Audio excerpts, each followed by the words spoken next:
आज फिर से हम जीके जीएस के इम्पोर्टेंट क्वेश्चन लेकर आ गए हैं। तो चलिए हम चलते हैं अपने क्वेश्चन की ओर। तो हमारा प्रश्न संख्या 1 है, प्रधानमंत्री पंडित जवाहरलाल नेहरू ने कब नागौर में पहला ग्राम पंचायत का उद्घाटन किए थे? तो ऑप्शन हम पढ़ देते हैं। तो ऑप्शन नंबर 1 है 26 जनवरी 1950, ऑप्शन नंबर 2 है 2 अक्टूबर 1959, ऑप्शन नंबर 3 है 2 अक्टूबर 1975, ऑप्शन नंबर 4 है 2 अक्टूबर 1952।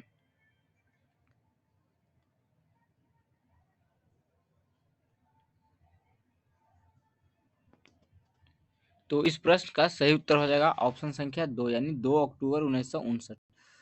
2 अक्टूबर 1959 को ही नागौर में पहला ग्राम पंचायत का उद्घाटन किया गया था। और ये जो था ग्राम पंचायत का जो सपना था वो बापू यानी महात्मा गांधी के सपनों को ग्रामीण स्तर यानी जमीन पर उतारने का काम किया गया था। और ग्राम पंचायत के बारे में हमारे भारतीय संविधान के अनुच्छेद आर्टिकल कितना आर्टिकल 14 में इसके बारे में बतलाया गया है। तो चलिए हम अगला प्रश्न की ओर चलते हैं। तो हमारा अगला प्रश्न है, भारतीय संविधान का अनुच्छेद 61 किससे संबंधित है? तो ऑप्शन 1 है राष्ट्रीय आपातकाल, ऑप्शन 2 है राष्ट्रपति का महाभियोग, ऑप्शन 3 है मौलिक कर्तव्य, ऑप्शन 4 है वित्तीय आपातकाल।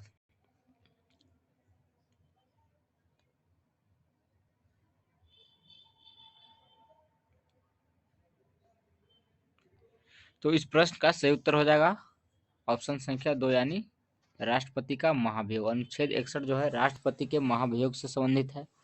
तो अब हम अगला प्रश्न की ओर चलते हैं। तो हमारा अगला प्रश्न है, किस युद्ध के परिणाम स्वरूप जर्मनी और इटली का, ये नाम को मिटा दीजिए, चलिए, का एकीकरण पूर्ण हुआ? आपको बताना है कि निम्न में से कौन वो युद्ध है जिसके बाद जो इटली और जर्मनी है उसका एकीकरण पूर्ण हुआ?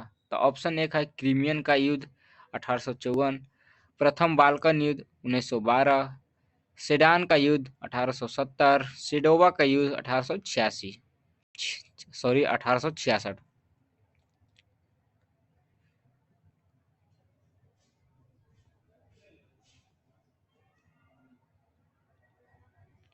तो इस प्रश्न का सही उत्तर हो जाएगा ऑप्शन संख्या 3 यानी सेडान का युद्ध 1870। अब हम अगला प्रश्न की ओर चलते हैं। तो हमारा अगला प्रश्न है, भारत की सर्वाधिक ऊंचा पर्वत शिखर निम्न में कौन है? तो ऑप्शन 1 है K2, ऑप्शन 2 है माउंट एवरेस्ट, ऑप्शन 3 है माउंट आबू, ऑप्शन 4 है कंचनजंगा। तो इस प्रश्न का सही उत्तर आपको देना है।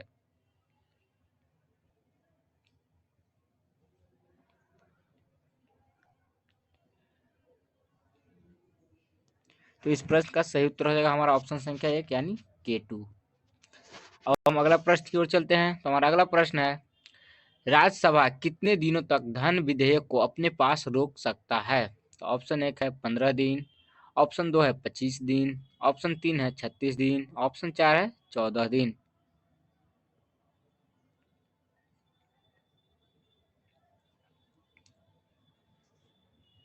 तो इस प्रश्न का सही उत्तर हो जाएगा ऑप्शन संख्या 4 14 दिन।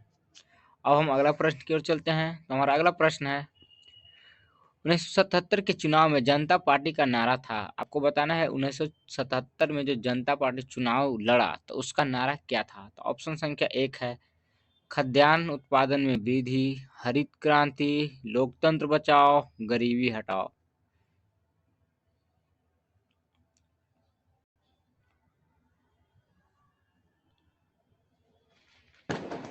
तो इस प्रश्न का सही उत्तर हो जाएगा ऑप्शन संख्या 3 लोकतंत्र बचाओ। तो चलते हैं हम अगला प्रश्न की ओर। तो एक्चुअली में 1977 में जनता पार्टी का नारा था लोकतंत्र बचाओ, क्योंकि 1975 में हमारी इंदिरा गांधी जो प्रधानमंत्री थी उनके द्वारा राष्ट्रीय आपातकाल लगाया गया था, इसीलिए जनता पार्टी का नारा था लोकतंत्र बचाओ। अब हम अगला प्रश्न की ओर चलते हैं। तो हमारा अगला प्रश्न है, अनुसूचित जाति के लिए लोकसभा के कितनी सीटें आरक्षित हैं? आपको बताना है कि अनुसूचित जाति के लिए लोकसभा की कितनी सीटें आरक्षित है। तो ऑप्शन संख्या 1 है 131, ऑप्शन संख्या 2 है 78, ऑप्शन संख्या 3 है 84, ऑप्शन संख्या 4 है 47।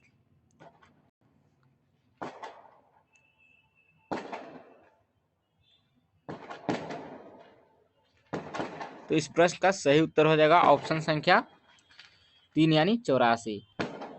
लोकसभा में अनुसूचित जाति के लिए आरक्षित सीट 84 है और अनुसूचित जनजाति यानी एसी के लिए हो गया और एसटी के लिए टोटल है 47। अगर दोनों मिला की बात करें तो दोनों मिलाकर 131 हो जाता है। और अगर हम टोटल बात करें लोकसभा में टोटल, तो टोटल अभी जो अधिकतम संख्या जो है सदस्यों की लोकसभा में वो 552 है, लेकिन 543 को ही चुना जाता है। 543 है जो डायरेक्ट जनता के द्वारा चुना जाता है और उसके बाद 2 है जो एंग्लो इंडियन के द्वारा नियुक्त किया जाता है। ठीक, तो अब हम अगला प्रश्न की ओर चलते हैं। तो हमारा अगला प्रश्न है, बिहार के इतिहास पर प्रथम ग्रंथ के रचनाकार थे। देखो यहाँ पर यहाँ पर जो एंग्लो इंडियन के तहत जो चुना जाता है वो राष्ट्रपति द्वारा मनोनीत किया जाता है। हमारे राष्ट्रपति मनोनीत करते हैं। ठीक, एक्चुअली में फोन में लिखने में नहीं बनता, इसीलिए उतना हम डिस्कस ही नहीं कर पाते हैं। चलते हैं तो अगला प्रश्न की ओर। तो हमारा अगला प्रश्न है, बिहार के इतिहास पर प्रथम ग्रंथ के रचनाकार थे। आपको बताना है कि बिहार के इतिहास पर प्रथम ग्रंथ के रचनाकार थे कौन थे।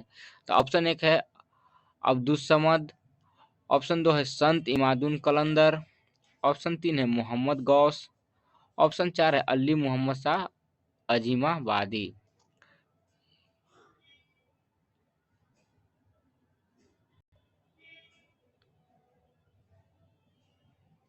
तो इस प्रश्न का सही उत्तर हो जाएगा ऑप्शन संख्या 4 अली मोहम्मद शाह अजीमाबादी। अब हम अगला प्रश्न की ओर चलते हैं। तो हमारा अगला प्रश्न है, संस्कृति और शिक्षा का अधिकार वर्णित है। तो ऑप्शन 1 है अनुच्छेद 28 और अनुच्छेद 29 में, ऑप्शन 2 है अनुच्छेद 29 और अनुच्छेद 30 में, ऑप्शन 3 है अनुच्छेद 30 और अनुच्छेद 31 में, अनुच्छेद ऑप्शन 4 है अनुच्छेद 28, 29 और 30 में।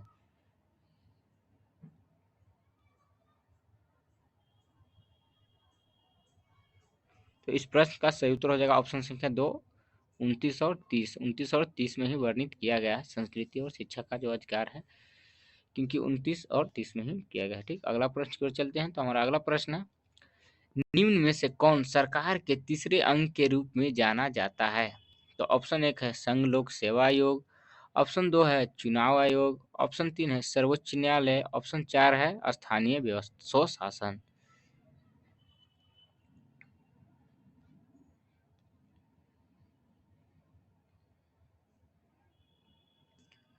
तो इस प्रश्न का सही उत्तर हो जाएगा ऑप्शन संख्या 3 सर्वोच्च न्यायालय। सर्वोच्च न्यायालय जो हमारे सरकार की तीसरा अंग है और बाकी 2 अंग क्या है, विधायिका और कार्यपालिका। अब हम अगला प्रश्न की ओर चलते हैं। तो हमारा अगला प्रश्न है, इंडिया डिवाइडेड पुस्तक के लेखक थे। तो ऑप्शन 1 है जवाहरलाल नेहरू, ऑप्शन 2 है सुभाष चंद्र बोस, ऑप्शन 3 है रविंद्रनाथ टैगोर, ऑप्शन 4 है डॉक्टर राजेंद्र प्रसाद।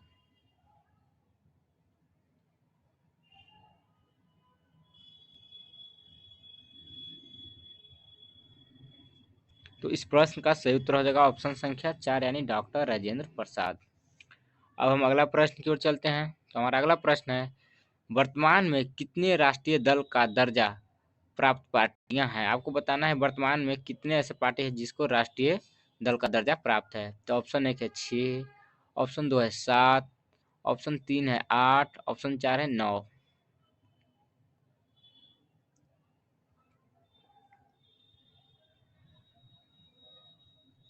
तो इस प्रश्न का सही उत्तर हो जाएगा ऑप्शन 6। ऑप्शन 6 है जो सही है, 6 पार्टी है। अभी हाल ही फिलहाल में एक आम आमदी पार्टी जो है, मोर्चा पार्टी, आप आम आदमी पार्टी, हाँ आम आदमी पार्टी जो कि केजरीवाल का है, इसको हाल ही में यानी मार्च 2023 में राष्ट्रीय पार्टी का दर्जा दिया गया है। तो चलते हैं हम अगला प्रश्न की ओर। तो हमारा अगला प्रश्न है, प्रकाश किरण पुंज जो अत्यंत दिशिक हो कहलाती है। ऑप्शन 1 है टेजर, ऑप्शन 2 है ग्रेजर, ऑप्शन 3 है मेसर, ऑप्शन 4 है लेजर।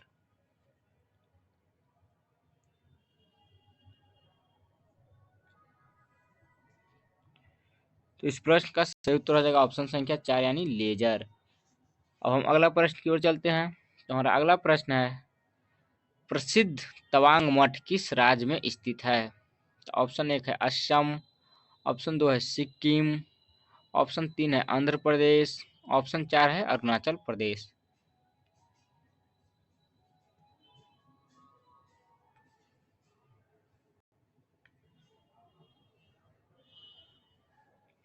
तो इस प्रश्न का सही उत्तर हो जाएगा ऑप्शन संख्या 4 यानी अरुणाचल प्रदेश।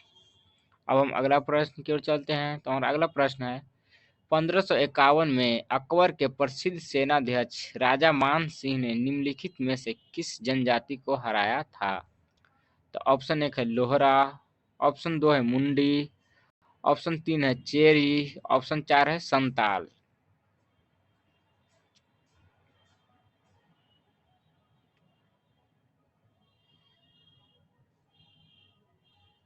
तो इस प्रश्न का सही उत्तर हो जाएगा ऑप्शन संख्या 3 यानी चेरी।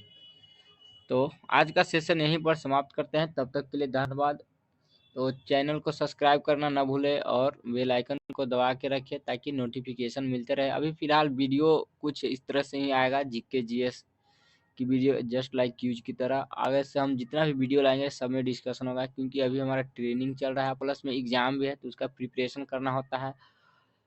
फिलहाल टाइम नहीं मिल पाता है, इसीलिए हम लेट से वीडियो भी अपलोड करते हैं। और जितना हो सकता है आपको लोग को कोशिश करते हैं कि वीडियो पसंद ही आए। अभी इधर बगल में क्राउडी मोमेंट रहता है, जहाँ पर हम रहते हैं वहाँ पर बहुत सारा मैरिज हॉल है, 3-4 मैरिज हॉल हो जाता है, जिस कारण से ज़्यादा ही हल्ला होते रहता है। तो आपको जो नॉइज आता है शायद धीरे धीरे इस सब प्रॉब्लम सोल्व हो जाए, क्योंकि अभी मेरा चैनल स्टार्ट ही किए हैं। तो चलिए मिलते हैं अब नेक्स्ट वीडियो में, तब तक के लिए ढेर सारी